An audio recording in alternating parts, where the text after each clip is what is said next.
महानगरपालिकेच्या निवडणुका येत आहेत स्थानिक तर आता मनसे अलर्ट मोडमध्ये आहेत. मात्र काल रासाहेबांनी काल कानमंत्र दिलंय, त्याचबद्दल त्यांनी सांगितलं विधानसभा दुसरा आता महापालिका निवडणूक आला त्यात शिंदेमुळे युती तुटली असं देखील विधान. मला असं वाटतं की विधानसभेला तीन पक्ष एकत्र लढले, तीन पक्ष एकत्र आमच्या विरोधात लढले. एका बाजूला शिवसेना, राष्ट्रवादी काँग्रेस आणि भारतीय जनता पक्ष, आणि दुसऱ्या बाजूला शिवसेना, राष्ट्रवादी काँग्रेस आणि काँग्रेस असे तीन पक्ष एकत्र लढत असताना महाराष्ट्र नवनिर्माण सेना आम्ही एकटे लढलो. अनेक विविध विधानसभेमध्ये आम्हाला 30, 40, 50 हजार 70,000 मतदान झालेलं आहे आणि तो आमच्या एकट्याचा आहे. यांच्यासारखा तीन पक्षांचा एकत्र येऊन आम्हाला मतदान झालेलं नाही. त्यामुळे प्रत्येक प्रभागात, प्रत्येक वॉर्डामध्ये आमची जी काही ताकद आहे ती आम्ही पाहिलेली आहे. बऱ्याचशा प्रभागात महाराष्ट्र नवनिर्माण सेनेला जवळजवळ 5-5, 6-6, 7-7 हजार मतदान आहे आणि 7-7 हजार मतदान जर आम्हाला एक प्रभागात असेल तर निवडून येण्यासाठी जो मतदान लागतो तो बऱ्यापैकी आमच्याकडे आहे. पुढील 2-4 महिने अजून आम्ही मेहनत करू आणि त्या ठिकाणी महाराष्ट्र नवनिर्माण सेनेचा उमेदवार निवडून येण्यासाठी जो काही प्रयत्न करावा लागतो तो आमच्याकडनं केला जाईल. पुढील नजीकच्या काळात सन्माननीय राजसाहेबांच्या प्रत्येक प्रभागवाईज बैठका होतील, शहरावाईज बैठका होतील आणि सन्माननीय राजसाहेब कशा प्रकारे महानगरपालिकेला सामोरे जायचं याच्या बाबतीतलं कानमंत्र आमच्या सर्व महाराष्ट्र सैनिकांना देतील. मनसे आणि भाजप युती होईल असं देखील गेल्या आठवड्यापासून चर्चा सुरू आहे, त्याचे काय? आनंदाची गोष्ट असेल.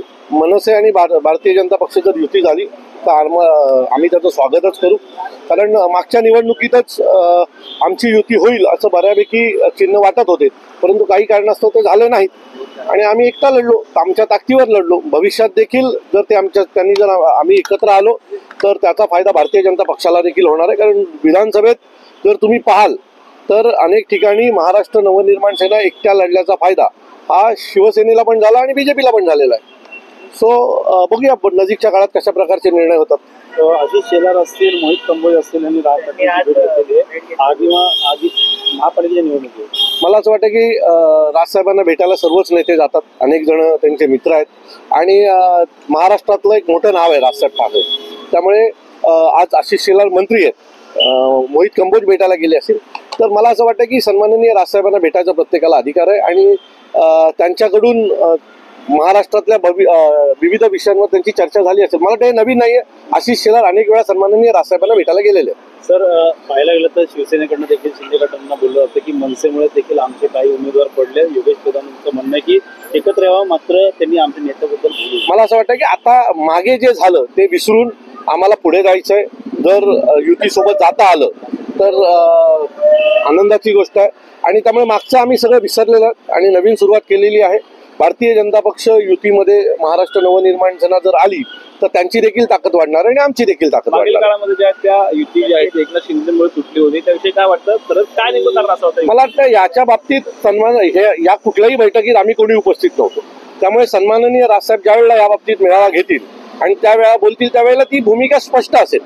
त्यामुळे जर तरला आता उत्तर देणं ते मला योग्य वाटत नाही. तर राऊतांचं म्हणणं आहे, संजय राऊतांचं मनसेचा वापर केला गेला मराठी माणसासाठी, बाळासाहेब ठाकरे यांच्या विरोधात असा वापर केला. खरं तर शिवसेना आणि शिवसेनेला संपवण्याचं या महाराष्ट्रात जर सगळ्यात मोठं पाप जर कोणी केलं असेल तर ते संजय राऊतांनी केलं. 2019ला ज्या पद्धतीने अभद्र युती त्या माणसांनी केली आणि काँग्रेस सोबत गेले त्याच दिवसापासून शिवसेनेची उतरता काळात सुरू झाली होती. त्याची फक्त तारीख निश्चित व्हायची बाकी होती. ती तारीख आता निश्चित झाली. तर मला असं वाटतं की जर बाळासाहेबांचा पक्ष आणि मराठी माणसाची लाज काढण्याचं जर काम कोणी केलं असेल तर ते संजय राऊतांनी केलेलं आहे. त्यामुळे संजय राऊतांनी मनसेचा विचार करू नये. आम्ही पुन्हा उभे राहू, पुन्हा आमच्या ताकदीवर उभे राहू. बाळासाहेबांना पण उभं राहायला 37 वर्ष लागली होती. त्यामुळे आम्हाला काही घाई नाहीये. संजय राऊतांना सत्तेत बसण्याची घाई असते, संजय राऊतांना मुख्यमंत्री बसवायची घाई असते, संजय राऊतांना विरोधी पक्ष नेता बसवायची घाई असते. त्यामुळे संजय राऊत हा शिवसेना पक्ष घेऊन डुबतील एवढं नक्की. का वाटतं आगामी महापालिका निवडणुकी बघता आता भाजप देखील स्वबळावरती नारा दिलाय, शिवसेना दिलाय या महापालिकेत महापौर त्यांचाच बसेल भाजपमध्ये, मात्र यंदा टार्गेट तुमचं कशा प्रकारचं असणार आहे? हे बघा, आम्ही आमचं काम करतोय. आम्ही आमच्या ताकदीवर लढायचं जे काय प्रयत्न आहेत ते आम्ही करणार आहोत. आम्ही आमचा जो कॅडर आहे, आमचे महाराष्ट्र सैनिक आहेत, त्यांनी त्यांच्या प्रभागातलं काम सुरू केलेलं आहे. आमच्या शाखाध्यक्षांनी त्यांच्या प्रभागातलं काम सुरू केलं आणि कोणाचा महापौर बसेल हा वेळ ठरवेल ना. आता काही दिवसापूर्वी मला असं वाटतं की अशी स्थिती नव्हती की भारतीय जनता पक्षाची सरकार या महाराष्ट्रात येईल, आली ना. त्यामुळे कुठलीही गोष्ट शक्य नाही. जून मध्ये जे लोकसभेचे लागलेले निवडणुकीचे रिझल्ट आणि नोव्हेंबरमध्ये लागलेले निर्णय दोन्ही वेगवेगळे आहेत. त्यामुळे नोव्हेंबरमध्ये लागलेले निर्णय आणि मार्चमध्ये लागलेले निर्णय हे वेगळे असू शकतात. त्यामुळे कोणीही जनतेला गृहीत धरू नये.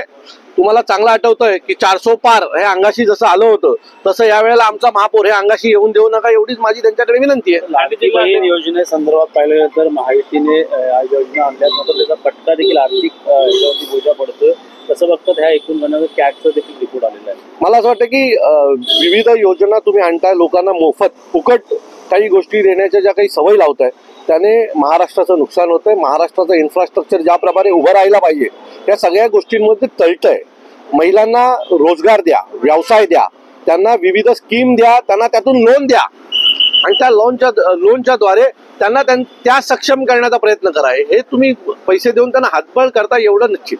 तर राज्याकडे पैसा उरला नाही. भाजपचे ते असे म्हणाले होते की आगामी काळामध्ये ठाणे महानगरपालिकेवरती आमचाच महापौर बसेल, परंतु मनसे आणि भाजप झाले तर मनसेचा महापौर असेल का?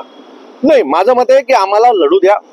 आता आम्ही आमच्या ताकदीवर लढण्याचा प्रयत्न करतोय. आम्हाला काही घाई नाहीये की लगेच यावं आणि महापौर बसवावं. मी पुन्हा सांगतो, 400 पार जसं झालं तसं कृपया भारतीय जनता पक्षाचं महानगरपालिकेत होता कामा नये. कृपया डोक्यात त्यांनी हवा घालून घेऊ नये, कारण ही जनता आहे, तिला सगळं माहिती आहे. त्यामुळे पब्लिक हे सब जानती है. तुम्ही मला असं वाटतं गृहीत धरू नका. पुन्हा माझी विनंती करा.